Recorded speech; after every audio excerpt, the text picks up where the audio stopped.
Все произошло в самом начале рабочего дня. 4 сотрудников жилкомсервиса прибыли на станцию очистных на плановые работы. Как рассказывает слесарь Ильдар Харисов, все произошло на его глазах. Первым спустился оператор Альберт. Ему тут же стало плохо. Водитель вот с машины тоже за ним сразу побежал, короче. Ну, туда вниз спускаться начал, тоже моментально начал сознание терять.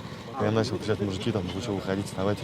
Ну, сильно кричал. Тут выбежал сосед. Пожилой мужчина, который проживал буквально в 100 метрах от станции, хотел помочь, но сам стал жертвой. Ильдар Харисов и Яков Бикеев пытались остановить его, но все тщетно. На помощь поспешил еще один местный житель. Спустя какое время им стало плохо? Моментально вообще, там, наверное, секунд 5, наверное, 7, вот это так вообще все быстро, сам в шоке там. Как правило, такие ЧП происходят летом. С наступлением жары концентрация сероводорода в колодцах высокая. По словам экспертов, отравления такими газами в 50% случаев оказываются смертельными. В основном погибают те, кто не соблюдает технику безопасности.